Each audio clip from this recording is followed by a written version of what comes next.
Alright, we're going to make tuna fish casserole, gluten-free. We're going to start with a little over a tablespoon of butter, and we're going to saute up a bunch of mushrooms. The mushrooms have been washed. Don't pay attention to that brushing off stuff. And I'm just going to slice them up there, and I took 4 slices off of there. Fairly chunky, because you want a little texture in that. I have just a couple of mushrooms, over half a pound. A half a pound of mushrooms is plenty, but we're big mushroom fans.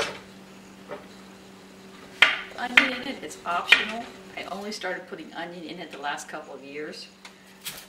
Everybody keeps saying keep putting it in, so I'm just taking a cheek off the onion. That's not even half of an onion. Perfect ratio of tuna is 2 cans of chunk light to 1 albacore. You want the albacore for the texture. It's meaty, but this has all the flavor. So you have 2 of the tunas that are more like cat food and 1 of the tunas that's hearty. And your sauce is going to be any of the Classico alfredo sauces. They're gluten-free. I used to make my own white sauce when I could eat wheat and made it from scratch, but can't do that anymore. Or people use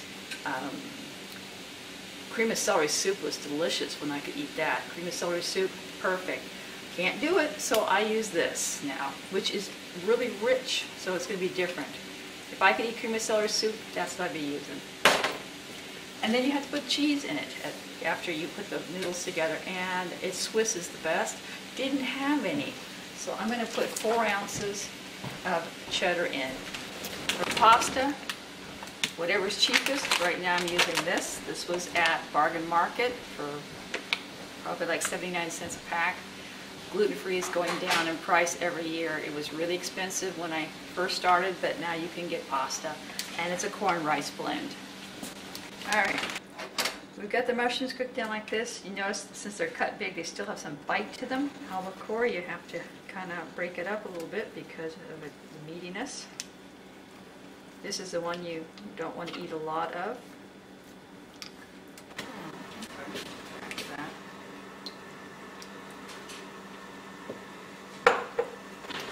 Okay, now this sauce is really rich. So if you want to rinse this out with a little bit of wine and pour it in there, that cuts the richness. That's pretty good.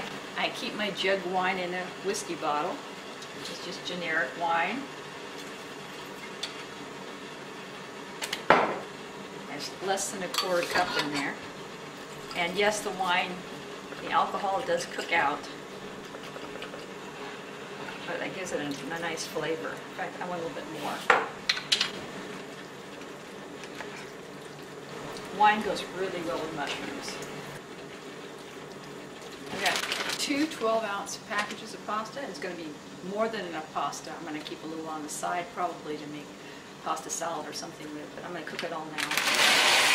Chunk of cheese, about 4 ounces. Swiss is best. I just don't have it. After the noodles are cooked and it's mixed in the sauce, you put this in last. You don't want this to blend in the sauce and make a cheese sauce. You want little speckles of cheese throughout it. Okay, I went to the sink and I drained this. And then I'm going to add it to here until it looks right.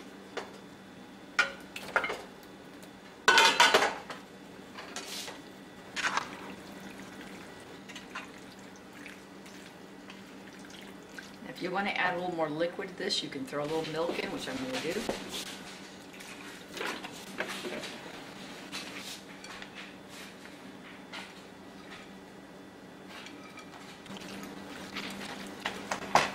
Okay, I'm going to heat this up a little bit again, and we're pretty much done.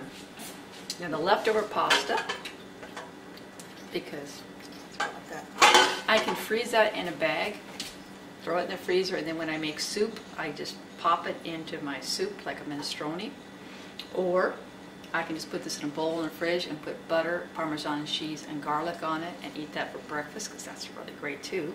Or I can use it to make a pasta salad. But I always like to have a little pasta left over, so I'm happy. Otherwise, you could make sure you use a pound of pasta, and I used over 1.5 pounds because I wanted to. Lowry's seasoned salt, just a little bit. is the big chunks of the apple core. There's the big chunks of mushroom. And the orange speckles in there of the cheese. Good stuff.